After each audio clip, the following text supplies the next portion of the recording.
Greetings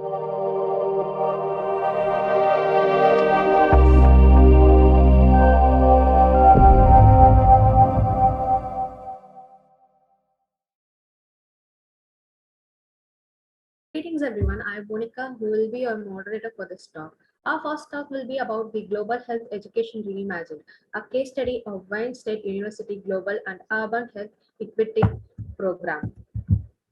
GLUE. Before we start, I would like to introduce our honorable speaker, Dr. Ijeoma Opara.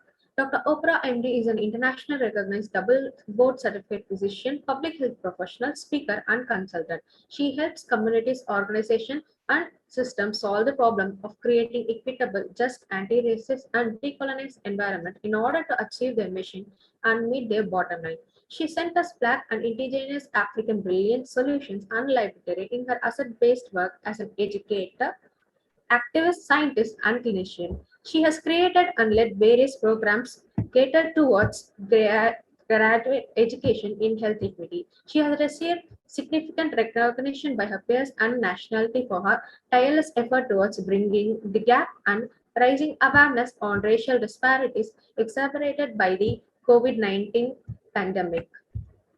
I would I would take a moment and like to be very grateful that Dr. Opara have came to this presentation and have agreed to present this meeting for everyone here on this very short notice.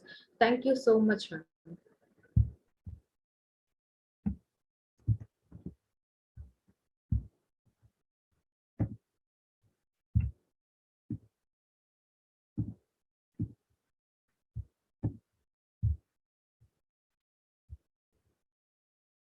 Now, I would like to welcome Dr. Opara here. Good morning. Can you hear me okay? Yes, we could hear you. Greetings. Thank you for being here. We thank you so much for being here on such short notice. We couldn't have done this without you.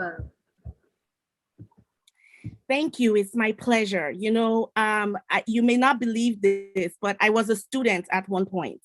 And so, so I know how it is, you know, and I also plan events and do different similar things to what you're doing, and things happen. Life happens, you know, people drop out at last minute. We're living in unperilous times. It's just, you know, we have to be flexible. So other people, when I was at your stage, were very gracious and kind and generous with their time and expertise with me. And so it is my job to pass it on and pay it forward, like we say. Okay, so thank you for having me this morning. And I already see Imran is chatting. I'm from Bangladesh. So I want to first of all say good morning to everyone. Put in the chat, introduce yourself and where are you calling in from? You know, where are you coming in live from? I'm coming to you live from the city of Detroit, the state of Michigan, United States of America in North America. And I'm also representing Nigeria, West Africa, because that's my country of origin and I represent wherever I am, okay? So go ahead and put, you know, in the chat where you're calling in live from. I want to thank the organizers of this wonderful program, Students Against COVID, and so many other partners and sponsors. I especially want to thank our special guests, which are you all that are calling in, all the students and attendees. You are the special guests of honor. I want to thank you. And I love the previous leader, because you all are leaders, what you all said. You said something about if you're going to join the organization and change the world, you have to change your heart first. Oh, that made me so happy to hear, because I say that all the time. You can't change nothing externally until you are transformed internally. And so the work of internal transformation needs to be done before the fantasies of changing anything externally. And so I am so proud of you all that you already have mastered that reality. So with no further ado, because I know we're on a time crunch with the program, let me go ahead and share my screen and so that we can get into what we are going to talk about today. I'm gonna ask the host to allow me to share, please. Make me a co-host or something. Okay, we believe we've made you co-host. Okay.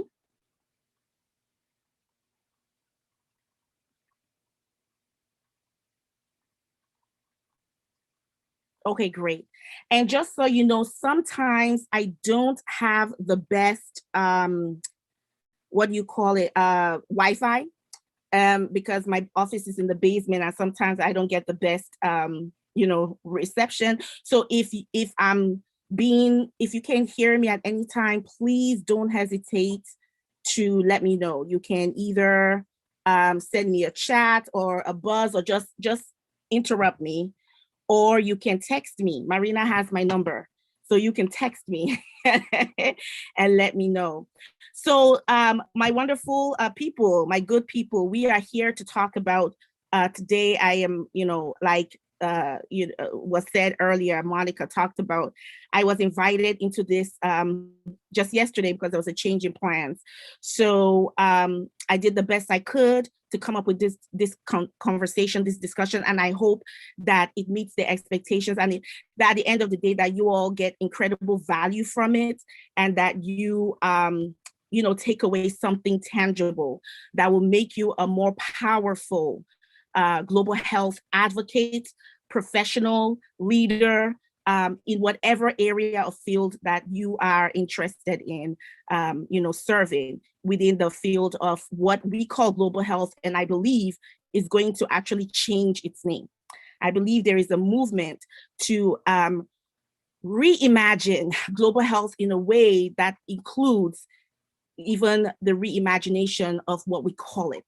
And that can be part of our conversation. So the topic today is global health education reimagined. And I'm hoping to use the program that we started at Wayne State as a case study. But before we get started, I always like to start with an acknowledgement of the indigenous land and my ancestors. And so with gratitude, I acknowledge that the land that I live, work, learn, and commune on is the original homelands of the Anishinaabe, Ojibwe, Odawa, Potawatomi. And I acknowledge the painful history of genocide and forced removal from this territory of Detroit, or Wawiatanong in Anishinaabe language, and commit to learning how to be better stewards of this land. I also acknowledge with gratitude my ancestors who lived, loved, fought, and died for justice and liberation, that I may exist as a free, proud, Black African woman. So I want to invite you all, put in the chat your own land and or ancestral acknowledgement. If you already living and working and learning on land that belongs to your family, originally belonged to your family or to your ancestral line, acknowledge your ancestors. If not, acknowledge the original owners of that land. It is very important. So I want to invite you to put that in the chat. I want to appreciate some key people in my life, which will be my three little queens. These are my three daughters, Ugochinyere, Onre Bubechi, and Chimamanda. And my partners in global health, Dr. Jamie Snell and Ms. Elizabeth Vasquez, and I'll reference them later. So what I'm hoping today to do is to highlight some of the changes in the global health education landscape and invite for both of us, you all, myself, to together reimagine what global health can be, and then to highlight and exemplify the case study of my program. A lot of time will be spent more in the first two goals, so to speak, and just a little bit with the case study, because you can truly find out more about us online. So, but I'm hoping that we will have more of an engaging conversation. It is very important for when I speak to talk about my positionality. And if you all don't know what that is, positionality is basically just talking about where are you coming from? Where are you standing in life? What is your position in life? Your history, the stories that make you who you are, that inform and frame the way you move in the world and what you do in the world and your why for doing what you do. What is your story? What is your narrative? What are the forces and actors in your life that inform your actions and your activities, inform the ways that you engage in the world, right? So I am an Ada. And so an Ada is the firstborn daughter to an Igbo Nigerian family. And an Ada is given incredible responsibility. And Ada are natural leaders because you're trained from birth to lead and to be concerned about issues of justice and equality and equity, and to be concerned about building community and seeing the interconnectivity and interdependence in different things. You are tasked with learning the stories of your family and your community, keeping those stories and then disseminating those stories to your siblings and to the other members of the community. It's a position of incredible responsibility, leadership, and also celebration as well.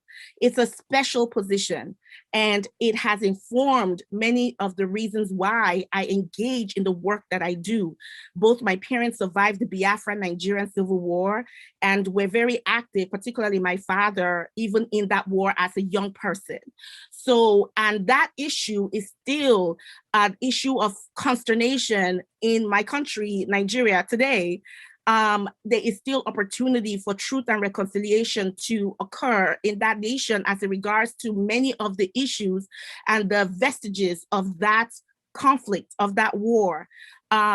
So this idea about justice and fighting for what is right, this idea of building communities, seeing the interconnectivities in things, this idea of ensuring that knowing the history, my history and the histories of people that look like me all over the world, so in the continent of Africa and throughout the diaspora, and ensuring, understanding that, and then having that inform the present and bringing about, justice in order to correct the hurt and the harm and the damage and the vestiges of those painful histories, especially as it relates to white supremacy and colonialism, and anti-Black racism and anti-Blackness, both internalized and externalized, came from a very early age. Okay, and has informed many of my activities to date.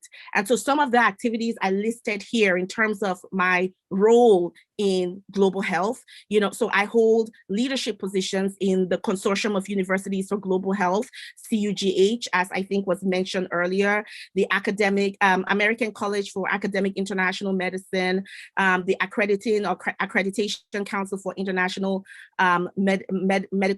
Medical Programs, Women Leaders in Global Health, okay?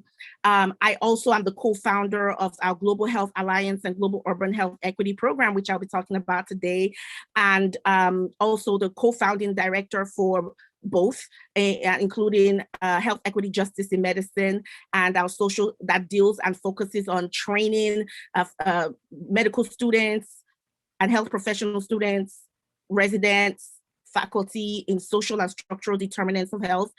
My research focuses around asset-based frameworks as it relates to engaging with African and African diasporian communities.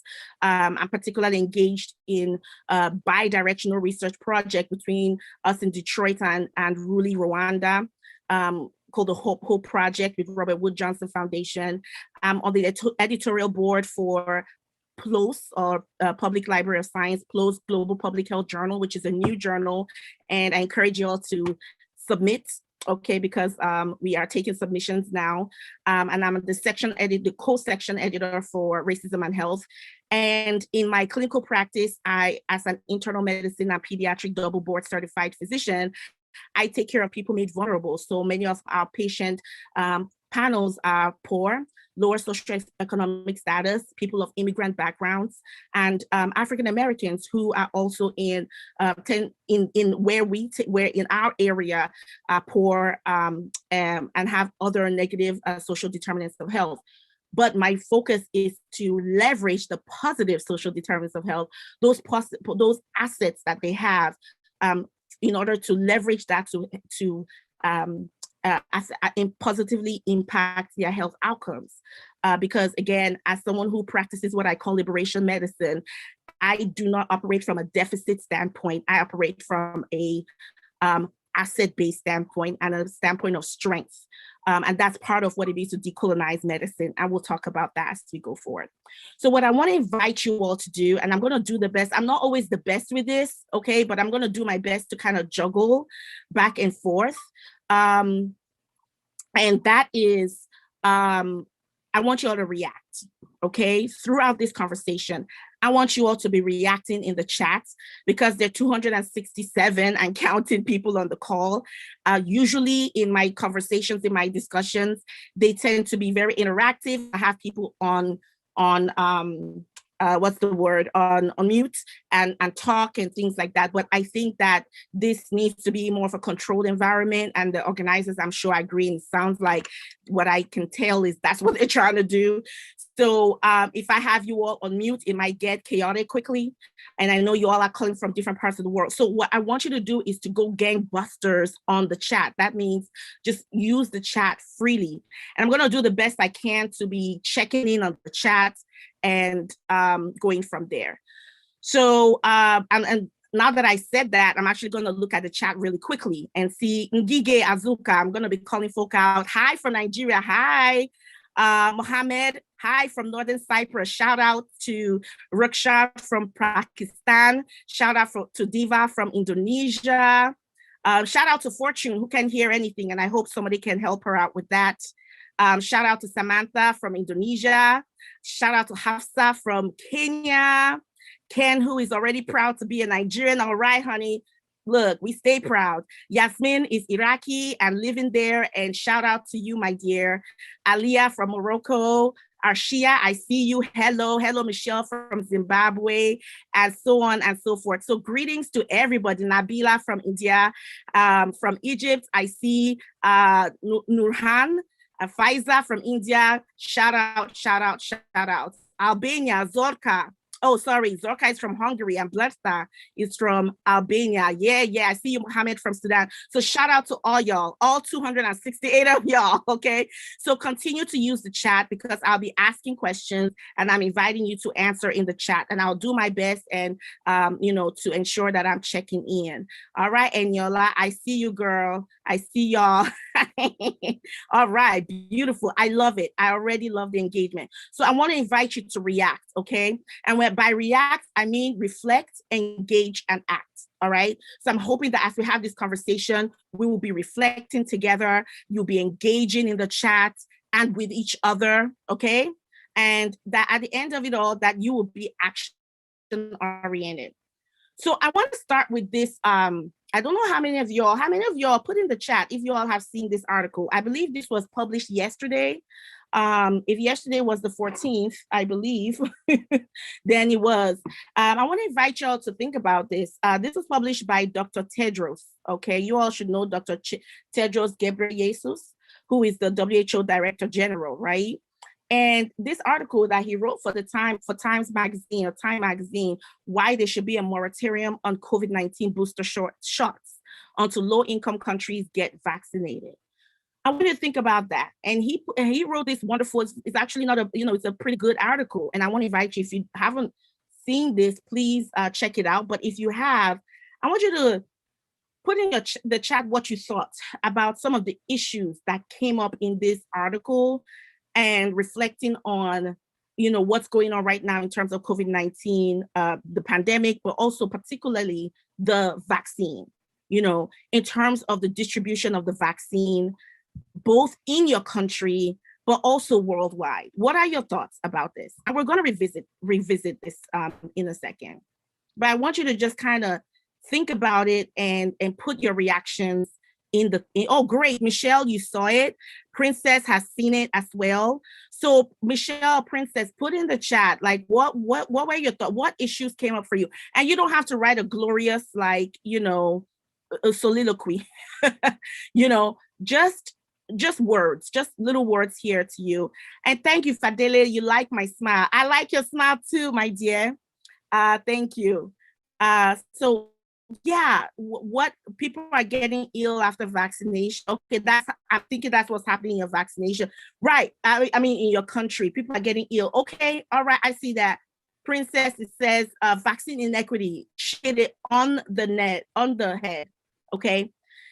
when we're talking about this issue right here, it really ultimately is this sense that, wait a minute, most of the vaccines are going to countries in what is termed high income and low income. Personally, I don't use those terms because I don't define the region, and many of us don't define ourselves and the region where we come from by simply economic indices, and also economic indices that were not produced or developed by us, by other people, based on a value system that doesn't belong to us. So I don't necessarily ascribe to what is low or high income. However, I would say that whatever terms and names that is applied to these regions, it's still the same pattern, right? Whether they're called high income, developed, first world, whatever is the latest terminology, it's still the same region of the world fitting those same patterns, right? And then it's the same region of the world fitting the pattern of less, and the same region of the world fitting the pattern of more. It's the same pattern, no matter the labeling, right? And as long as we're not the ones doing the labeling, it's always going to fit that pattern. It's always going to reinforce hegemony. It's always going to reinforce power dynamics. It's always going to reinforce hierarchy, right? The same countries, mostly in Europe and North America, North America, so mostly US, Canada, and Europe, right? And then everybody else below. It's always going to reinforce that hegemony. And then it's going to be perpetuated and exemplified in whatever issue hits us as a world and as a country, right? So those same dynamics of power and hierarchy are simply reinforced by whatever assault or insult, hits any given entity, any given society, any given community, right?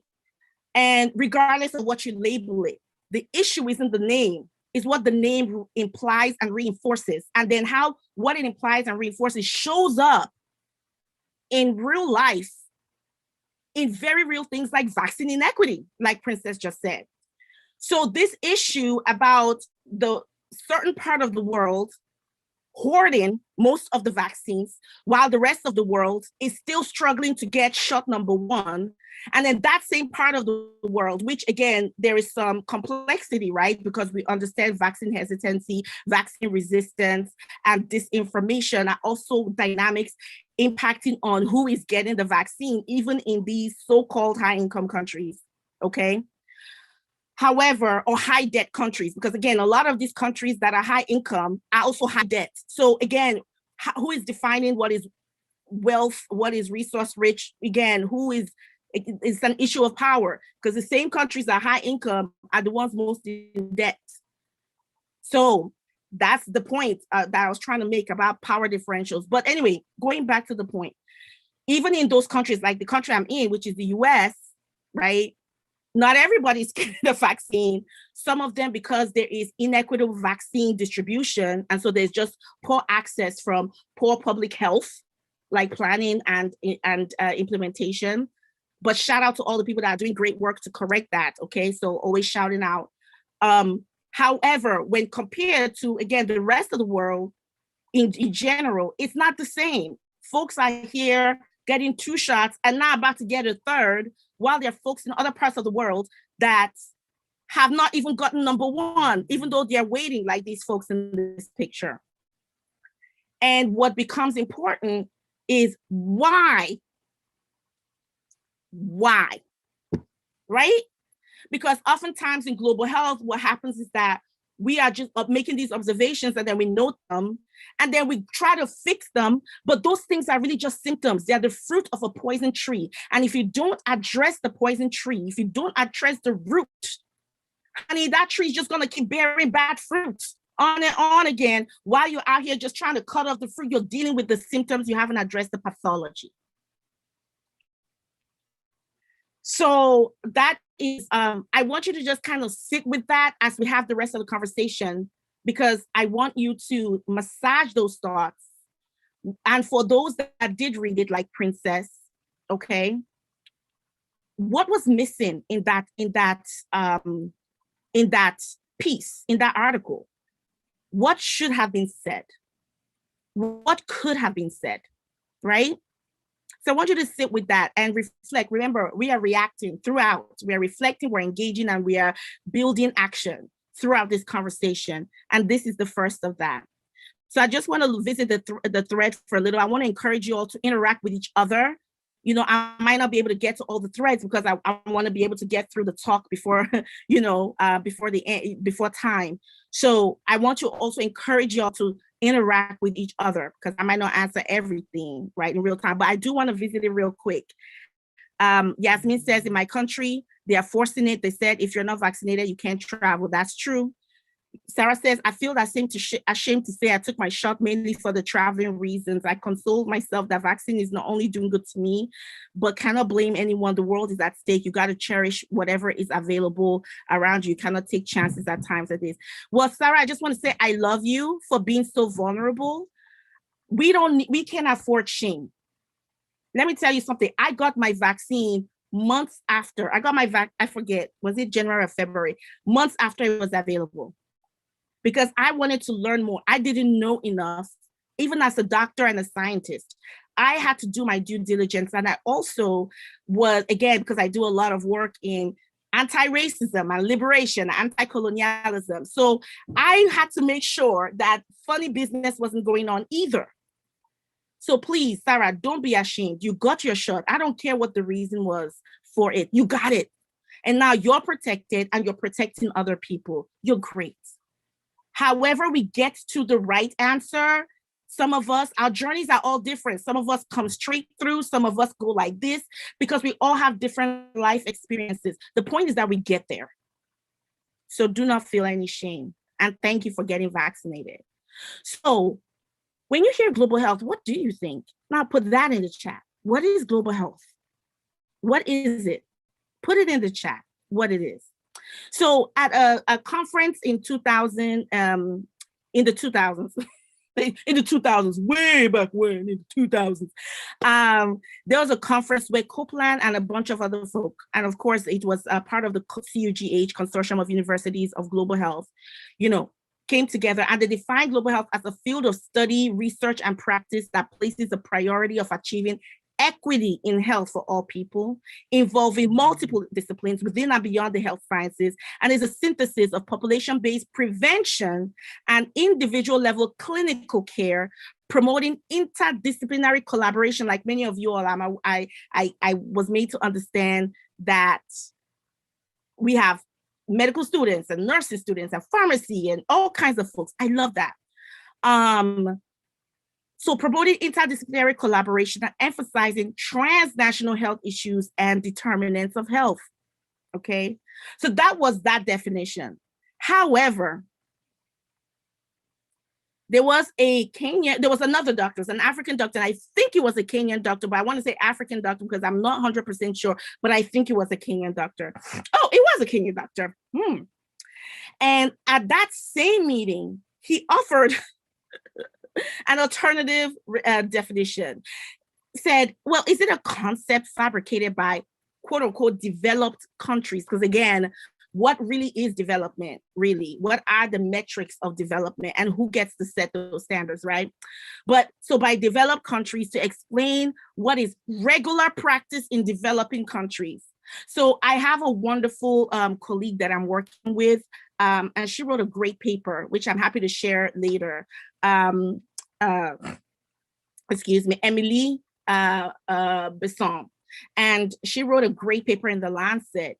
And while we're working together on another paper, and she said, I'm glad that you're working, that your journal, the journal you're part of, you're on the editorial board, is called Global Public Health, not Global Health. Because as we know, global health and its roots, right, it's rooted in tropical medicine, which was created essentially to care for colonizers and colonists that came back to London, to Europe, to England, from doing colonial work in tropical regions, and got sick and came back to get treated. And so the field of study built around providing care for them it was tropical medicine and evolved to what we call global health. And so it's a sore spot and a thorny subject for a lot of folk.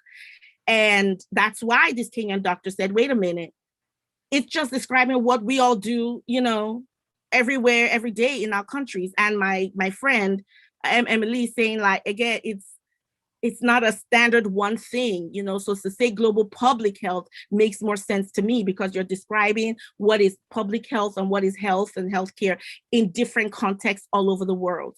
So that's why I said in the beginning that this definition is going to morph. And you all young people are part of that conversation.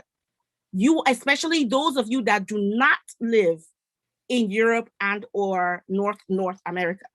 Okay, when I say North, there are other countries in North America, right? You all know this more than I. So I'm referring to mostly US and Canada.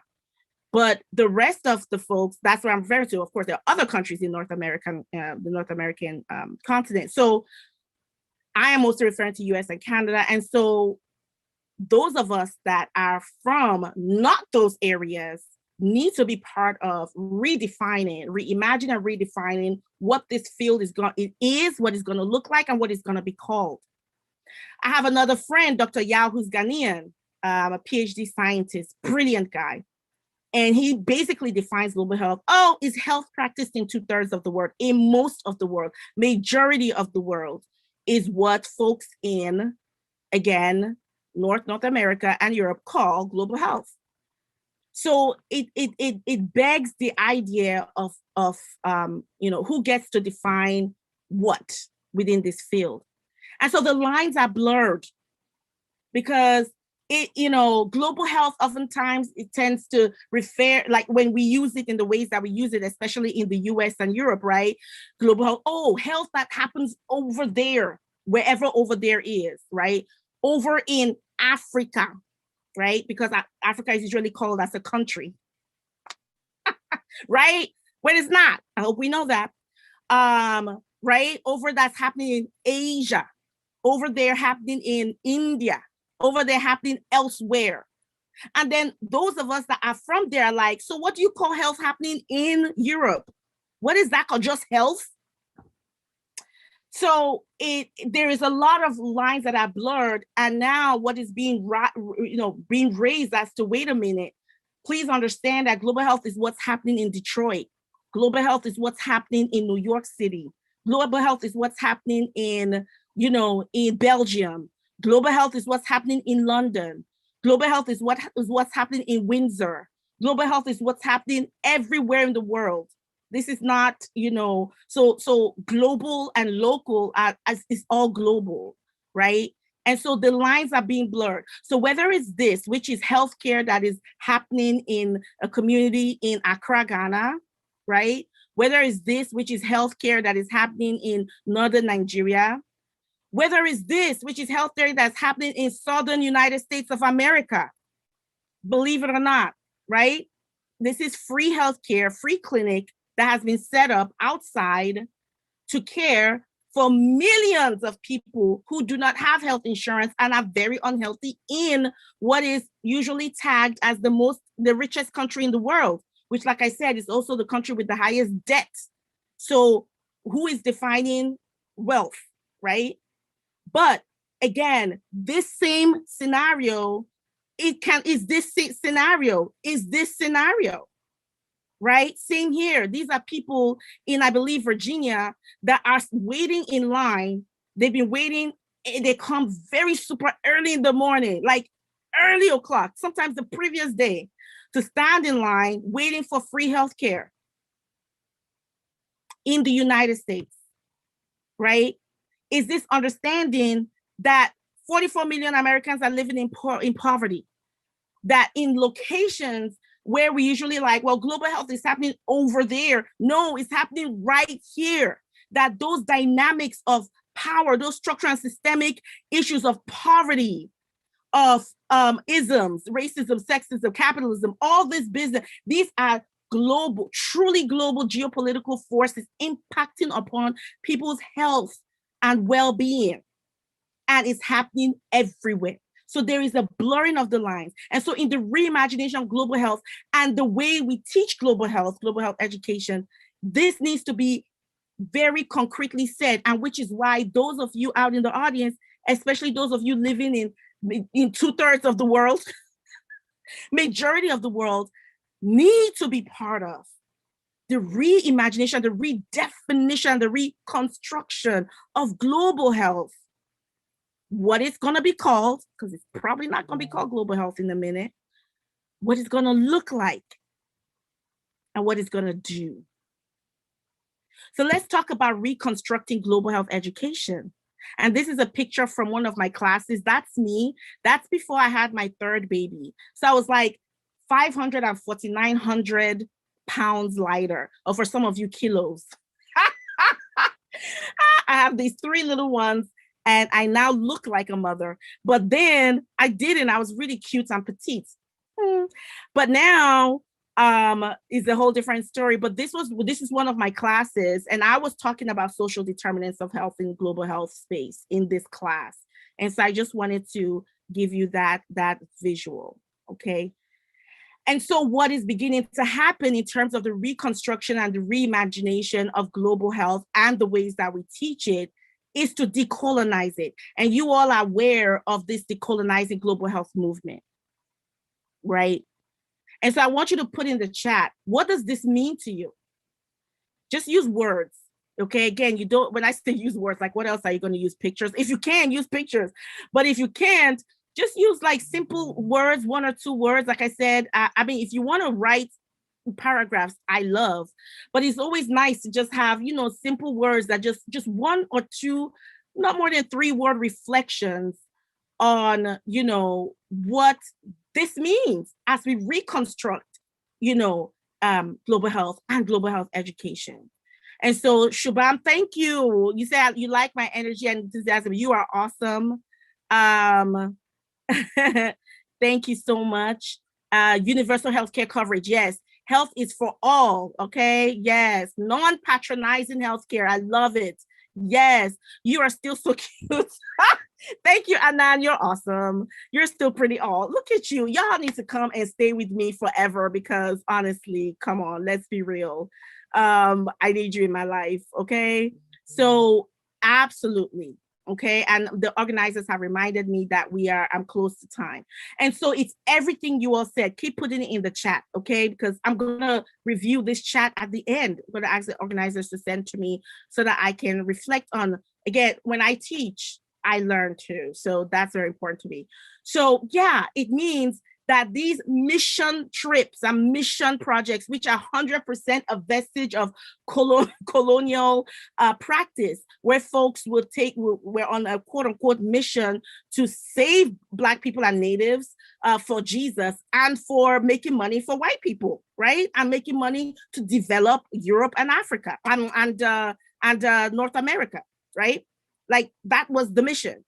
And many people still use that language today. And the hope is that language, it disappears. We've eradicated that at Wayne.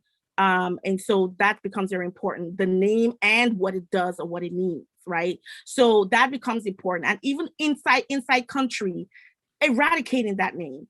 We're not here to save nobody. We're here to work with people in partnership, equitable, just partnership that is centered around restorative justice and places the people we're working with as experts and equitable partners with us to improve their health according to their priorities and their value systems. It's not a mission, right? Right? So we don't do trips. We eradicated that word trip from my institution. Well, when are we having this trip? This is not a trip. You can plan a trip, but you're not gonna conflate this two inside of global health while we're still calling it that. You're engaging in an immersive learning experience where you get to learn from folk to teach you the things, the qualities and the tools that you need to be an effective global health practitioner in the world, period. You're not going on a trip, all right? We banned voluntarism. We don't do that. Not going anywhere and taking pictures to then display everywhere that reinforces, and I saw someone put in the chat, white saviorism, like that's no, gotta eliminate that. And of course, this has been brought into sharper focus with the pandemic and the cessation of travel for a lot of folks that come from the Euro-American region that go outside to the majority of the world to do many of these things we just talked about, right? And so put in the chat how you feel the pandemic has emphasized these points, or how has it changed the way that quote unquote global health is practiced or taught in your institution where you're located. Put in the chat. I'd love to learn about that. And it's done that in so many ways. So in global health today, there is now this surge, right? This surge of recognition, and the pandemic put in sharper focus that we need, like we are not doing a good job of representing, role modeling, and teaching about the very dynamics that undergird global health, healthcare, public health around the world, and certainly in our backyard. We are not doing a good job. And so issues of social accountability, power, prestige, privilege, and praxis, which is practice, right? And the application of theory to practice, translation, application, right? All right. The collapsing of this false dichotomy of global and local when it comes to education and practice, and the need to develop a more comprehensive, holistic global health framework that encompasses all these pieces that I'm referring to, right? So we need an educational program that is more intentional about incorporating climate change and environmental justice, equity and justice, talks about poverty and the root causes of poverty, not personal responsibility, but talking about the poverty as a construct, that it is produced by institutions and policies, etc. That talks about misogyny, gender bias, gender-based violence, that talks about homo and transphobia, ableism, racism, xenophobia, aging, econopolitics, ethics, and cultural humility, that centers social and structural determinants of health, that talks about interdependence, intersectionality, bidirectionality, and of course, pandemic and disaster preparedness. That our educational system, global health educational system, has a lot to do to grow, has a long way to go to encompass these pieces. All right, right? And of course, this parallel pandemic that is happening along with COVID-19, which is what the WHO and the United Nations has termed disinfodemic. We are in a disinformation pandemic parallel to the COVID-19 pandemic. And so how are global health folks, practitioners, educators, researchers, advocates, policy decision makers prepared for this? And how are we teaching for our students to be prepared to have the necessary tools to get this under control, right? Okay. And in addition to that, that is related to this disinfodemic is this massive, and I saw some people put in the chat about folks not believing in their institutions, their governments, what they're saying, and science. There's a huge and distrust, and these are two separate things. Mistrust is based on feeling and intuition. Distrust is based on informed judgment. It's an informed judgment, like there is evidence that makes me not trust in you, totally justifiable, right? So that's distrust. And untrustworthiness, because it's not enough to just say, well, folks don't trust, folks mistrust. Well, why? Did you do something to them? Is there a history of abuse or non-transparency, dishonesty for a certain community that justifies their distrust? Yes, okay. Well, that needs to be addressed, which is why I referenced a restorative justice model. So you have this also going on. And so the question is, how well equipped are we to grapple with these issues? And how well equipped is our global health educational system and ecosystem to prepare y'all to grapple with these issues? Put that in the chat. How well equipped do you think we are? And why? If we're well equipped, why? How so? And if we're not, why? Why do you think we're not? I want you to think about that, reflect, and put in the chat. So we need folks in global health, as we reimagine and reconstruct global health, who have who have strong systems thinking and critical thinking skills. We need folks that are anti-colonial and understand what decolonization means and are active in actually decolonizing actively. Like you all said, first yourself and then outside. We need folks that have the skills around anti-racism, anti-oppression, and social justice. We need folks who have skills for advocacy, who are skilled in climate science to ensure climate justice, who are skilled in planetary health, who are skilled in interprofessional collaborative education and practice like you all are. Although I don't know if I have my, shout out if you are in the humanities. If you're on this call and you're in the social sciences, you're in history, you're in anthropology, sociology, African studies, gender studies, shout out and put in the chat because we need those folks. This is not a medicine or health professional thing alone. We need those people. Shout out if you're a community organizer. If you are an activist, community organizer, you can be all these three things. Shout out and put in the chat. Okay, global health governance and diplomacy. These are emerging fields. These are the skill sets that we need, honey, for today's global health landscape. This is what we need. And the question is our educational system prepared? Folks who know how to weave the basket, who know how to see the connections, connect the dots, understand the intersectionality and interdependence of all things. And they can go ahead and weave. We need weavers, we need basket weavers, storytellers, partners. Okay. So very quickly, because I'm mindful of the time and I've been reminded, this is the skill set that I was just talking about. How do you engage with populations who are oppressed? Do you have skills around trauma-informed, healing-centered engagement? Asset-based, trauma-informed, healing-centered engagement, right? Because you can't just walk up into any community. I don't care even if it's in your country, the backyard, and just start doing, no, you can't assume anything. You need to go there prepared. And so do you have that skill set if you're to engage in what I call JEDI B, which is justice, equity, diversity, inclusion, and belonging? All right, anti-racism, decolonization. If you want to do liberation work, do you have those skill sets? How to navigate, disrupt, transform systems and the values that undergird them. How to ask why. How to conduct a root cause and power analysis and disrupt from there. How to own and create, manage narrative, perspective, voice. Okay. Many of you have seen this image. I'll just leave it here for you to look at. But in the spirit of time, move forward, but it just emphasizes the point. And I put the sustainable development goals here because I want you to look at this with a different lens, as a lens of the empowered majority, the unassimilable majority, the empowered majority of the world.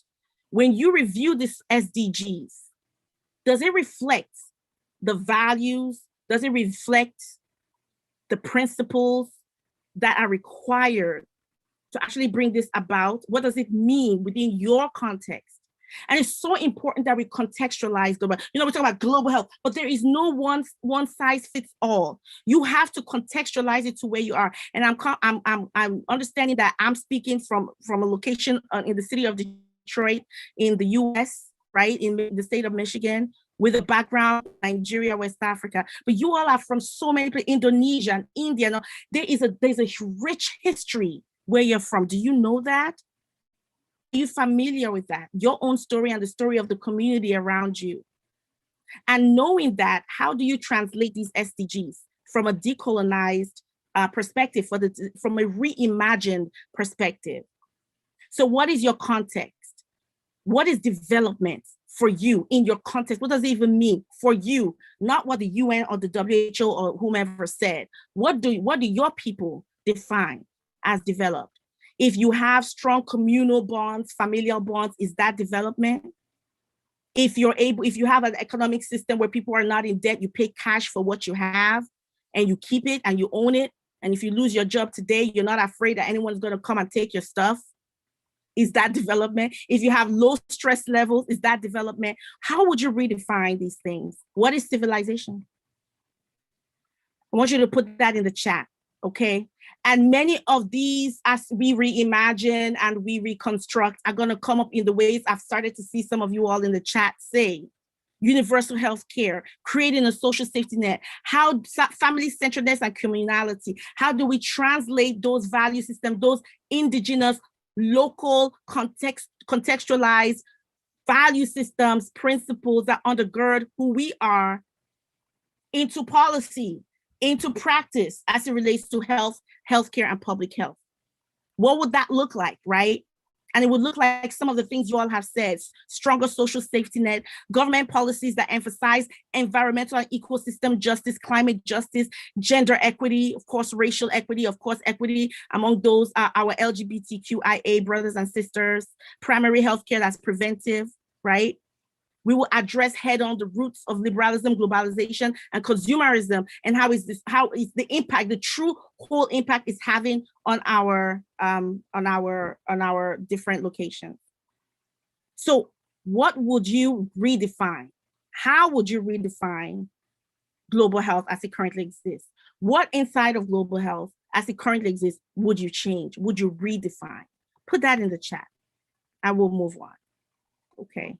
So I'm gonna quickly now in my last few minutes talk about what we're doing in Wayne State University to attempt to answer some of these questions. We are not perfect, but we are trying. We are not perfect, but we are intentional. And there's some exciting things coming down the pike of how we are growing and evolving. But as we readily know, there's been this rapid growth of quote unquote global health as a field of study of interest among students. And a lot of, and this is from the US context, colleges and universities trying to, seeking to meet that need. At the same time, a lot of programs are focusing on social justice and community-based strategies domestically and internationally. So you have this global experiences, local experiences that have emerged. However, in that rush, as is often typical in systems such as these, the professional education has not kept pace with these challenges because of fragmented, outdated, and static curricula, and it's produced ill-equipped graduates who reinforce the same problematic dynamics that we are resisting for those of us from the global majority, right? All right, so I refer to us as a global majority, not the global South. We're the global majority. Makes sense to me. And so understanding these gaps, right, that there's a paucity in structure, training, preparation, and appropriate oversight and supervision, silos of global health education, research, and advocacy, and that the global health folks in the US have been poorly trained in a number of areas. And there's a wonderful study that came out that looked at this and showed that when it came to program management, monitoring and evaluation, communication strategy, project design, collaboration and teamwork, cultural sensitivity, flexibility, creativity, these areas, that a lot of folks trained in global health in the United States were ill-equipped, okay? So they needed to be an answer to that. And so what we did at Wayne State University is that we created the Global Health Alliance. And the Global Health Alliance essentially is a collaborative community of practice that's multidisciplinary with interprofessional educators, researchers, practitioners, and advocates. And we came together to design a robust, comprehensive global and urban health program centered in ethics, cultural humility, bidirectionality, equity, and social justice. And this is my partner, Dr. Chris Kaufman, who is an ER doc, and we did this together. And this is our board of directors. Some of them are in this picture, not all of them, but you have to always shout out and acknowledge folks who are contributing and doing an excellent job. So these are them: Dr. Amy Curtis, Jeff Van Leer, Aaron Kumar, Laura Klein, Jamie Snell, and Dr. Zervos, and of course myself and Dr. Kaufman. And so with GHA, our mission is fourfold: to educate, to build communities of collaboration, to innovate in global health, and of course, to advocate for equity and justice. Under our educational umbrella is where Global and Urban Health Equity Curriculum, which is GLUE, was formed. And so what it is an innovative, comprehensive 2-year interprofessional competency-based certificate program that provides a structure and framework to guide global and urban health education, study, and research at Wayne State University, okay? And so Through mentorship, scholarship, education, and didactics, community engagement, and advocacy opportunities, we designed this program to meet the growing needs of our trainees and faculties across various disciplines who had great intentions, but they really needed guidance inside of a well-structured and ethically designed global health curriculum that is rooted in justice and equity. All right.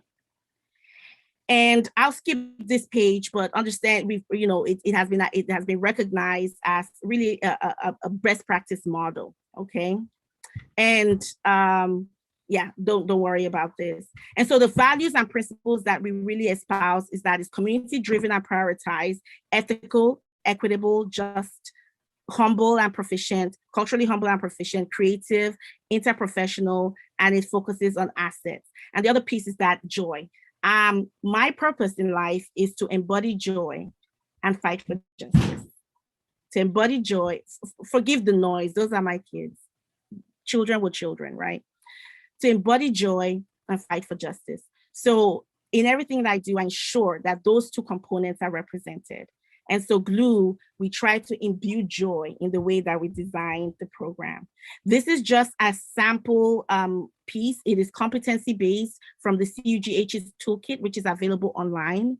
And so this is it has 11 domains and there are different competencies. So for example, domain 3 is social and environmental determinants of health. That's the domain, that's the topic that we learn.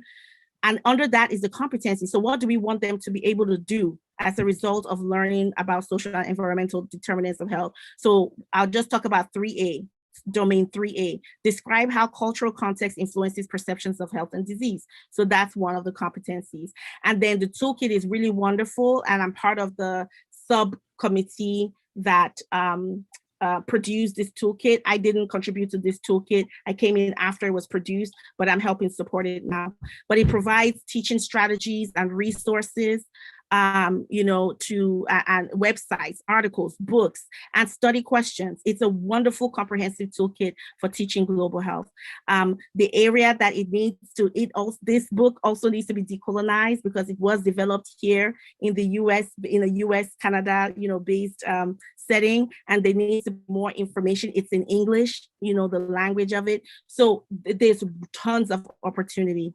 And these are just some of the topics, the 11 topics that I referenced, okay?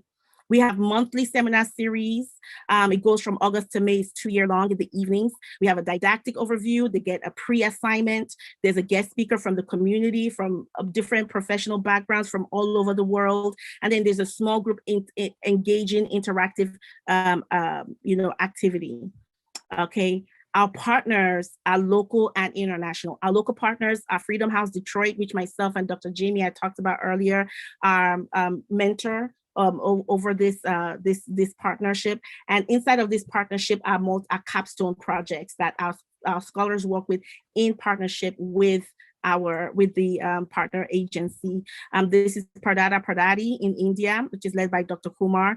Samaritas is a houselessness agency that we work with. And First Aid First is focused on community education to be a bystander CPR administrator.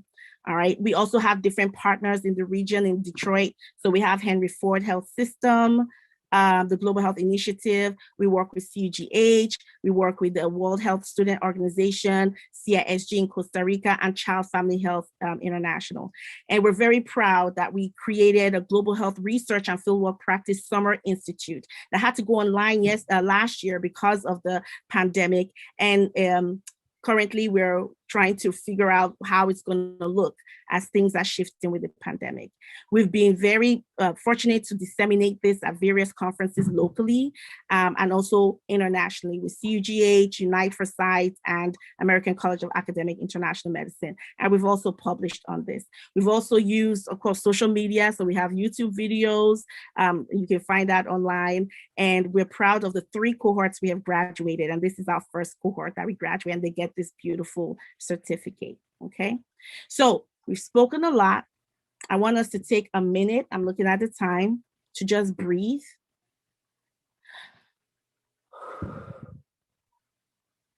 Another breath.